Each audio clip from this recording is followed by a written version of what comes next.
Hello everyone, welcome back to my channel, and today we are doing my November TBR. I haven't been doing too much reading, I feel, in the last months, and I do feel as though I've been falling behind on my goals. So obviously there's 2 months left of the year, and I want to try and do my best to keep on top of them or finish the ones that I'm almost there on. I've got the bullet journal and I've got my series tracker. So one thing I have been doing really well over the past couple of months while I've been gone is my series. I decided that I was fed up of looking at that series tracker way too full, and so I have really done some work on this. I have 9-ish, you'll see the ish in a minute, in my currently reading, but 4 of them I am waiting for either a paperback or an audiobook or something like that.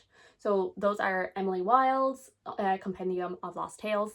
I do believe the paperback will be coming out in November though, so that will be moving into the officially you gotta catch up to this, and I probably will read it in either November or December. Dragon Spirits by Ella McRae. It is a self-published book. I really enjoyed the first 2. I have the paperback, but the audiobook is not out, and it probably won't be out until a good bit into next year, I would say. They haven't even started on it yet, but I did read the first 2 as audio, so I think I would like to wait for the audiobook. So it's kind of in a purgatory where technically it is out, but it is not in the format that I wanted. Same with War Arts by Wesley Chu. Again, I have the paperbacks. It is only out in hardback so far, so I would like to wait for the paperback to come out. Same with The Shadow of the Leviathan by Robert Jackson Bennett. I read the paperback earlier this year of the first one, and I would like to wait for the second book in paperback. So they are out, they are available. I could read them if I wanted to, but I kind of want to wait so I can read them in the same format that I read them the first book in, or the second book, or whatever book I'm up to. So yeah, so in this TBR, I've kind of split it up. As I said, I want to keep on top of those goals. So I want to read 2 off that currently reading, or so whether it's finishing a series, up to date a series, or just moving on one step, I would like to get at least 2. And then I would like to get at least 2 books off my physical TBR, because that was another goal this year. And then I think I would like to get 2 off those lists that I made at the start of the year. Also, I need to read a nonfiction. I'm actually 1 behind now. I was doing so good at reading 1 a month, and then I think was it maybe September I didn't read any, so I need to read 2 actually, either this month or next month, to catch up. I actually also haven't decided what one I would like to read, so if you have any nonfiction recommendations, please leave them down below. I have a couple that I have on my library kind of reading list, but I haven't committed to them. But nonfictions are pretty easy to find anyway through my library or on Everend, so I'm not too stressed about that, but I do need to pick ones. I think first we're going to talk about books I'm currently reading. So the 2 that I am right now most I think top priority for me is the second book in the Elements of Cadence series by Rebecca Ross, which is A Fire Endless. I don't actually own it, but I do own it on Audible. I think it was March or April. Complete surprise. I only read this because I needed the Bard prompt for Art Fantasy, and I was so shocked. I had read another book from her, not the Divine Rival series, Queen's Rising, I think. I did not like that at all. I think it was one of the most boring books I've ever read. I give it 2 stars. Did not enjoy it at all.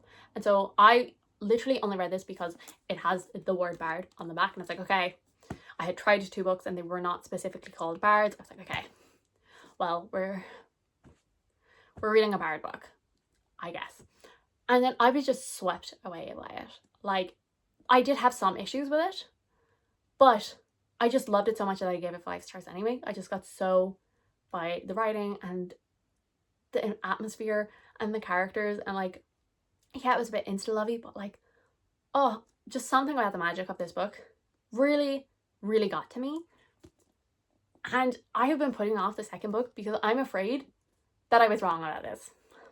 There's a part of me that was you didn't think you were going to like this. Maybe you were right all along. Maybe you didn't. You secretly didn't like it. And your brain has tricked you into thinking you like this. And you're going to read that second book and you're going to hate it. And you're going to be I knew it. I knew it all along. And I know that sounds unreasonable, but as I said, there's just a part of me that's you're going to hate the second book. But I've heard so many people, at least, even if they don't love it as much as the first book, they still really like it. So I need to just let go of the fear and give it a go. And that way I will actually be finishing this series, because it is only a duology. So I'm putting the second book officially on my November TBR. The second one I'm going to put on from my currently reading spreadsheet, the series spreadsheet, is The Iron Ghost by Jen Williams. This also ticks off the prompt that I just set for myself of reading off my physical TBR as well, so that's good. We're getting a 2 for 1 here, but I want to read the second book. I'll probably get the third book for Christmas if I enjoy this then. I didn't tell you what this is about either. It's been a while. This follows Jack, and he's a bard. He was sent to the mainland from this island when he was younger so he could learn to be a bard. And he has stayed away because he kind of never really felt like he fit in on the island, and he is called back with a letter from the king.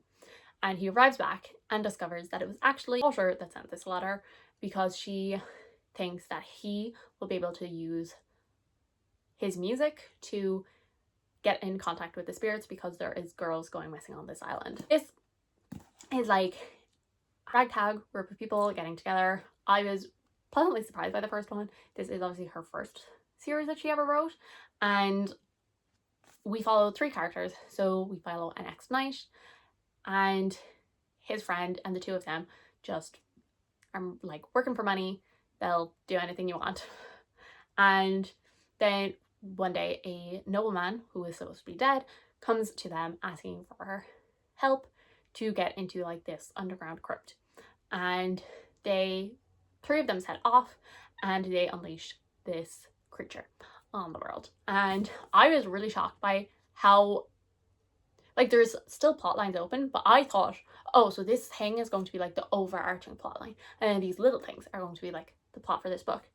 No. Like, so many of all of these things were like solved, and I'm like, where are we going from here? Like, I'm really intrigued to find out where we're gonna go because there's so many options. Because I feel like she closed a lot of doors but left like smaller ones open, which I wasn't expecting. Those are the 2 that I'm going to read to help and keep on top of my series. So now let's talk about my physical TBR. I think I have like 12 books on my physical TBR, which all in all is not terrible. So I actually have 3 in front of me right now.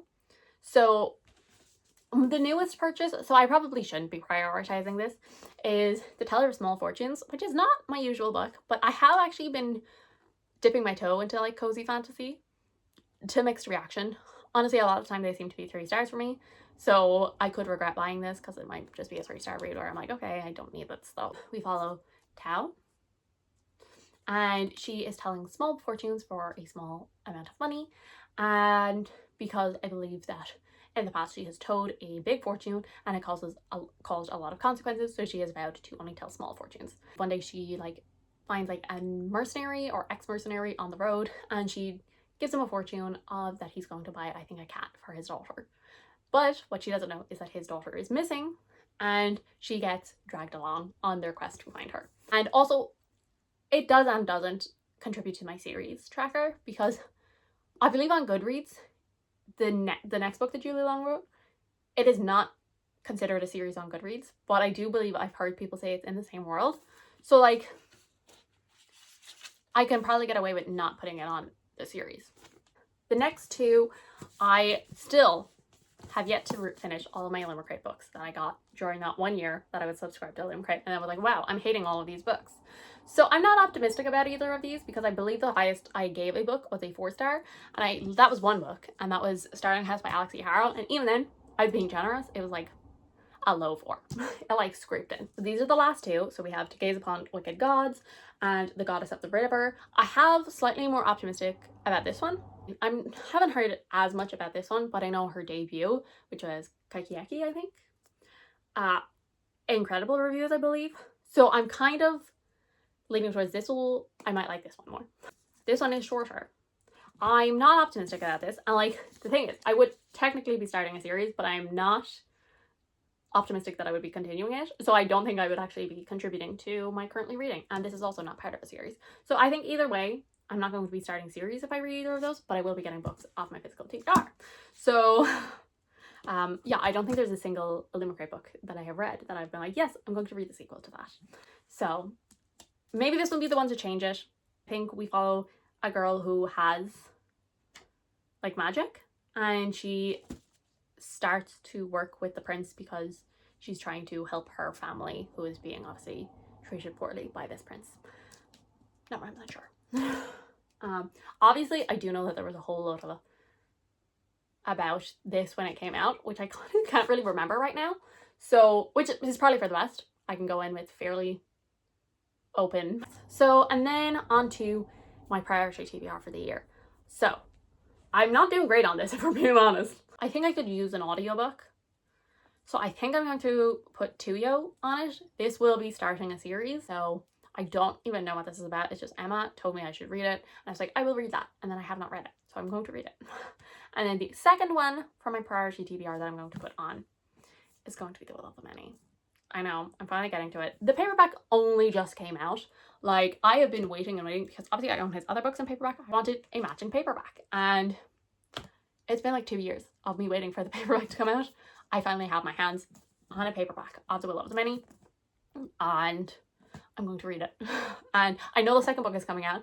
Everybody is so excited, and so I'm so behind, but I'm here. I'm ready to read it. It is so long, and guys, the text. The text is tiny. Like, I'm not even kidding. Like, look at it, and it's like over 600 pages, 700 pages. Yeah, it's like 700 pages long. It's just under 700 pages.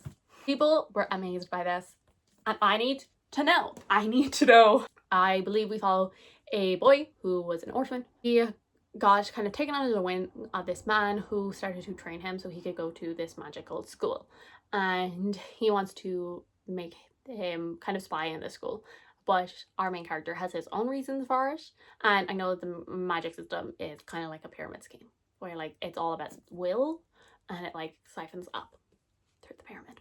Here's the stack, plus Emily Wilde 3, Queen Demon, and Witchlight. Wish me luck, but I think I could do it. So stay tuned to find out if I'm right. So thank you guys so much for watching. I do hope you enjoyed. If you did, subscribe. And I will see you all in the next one. Bye.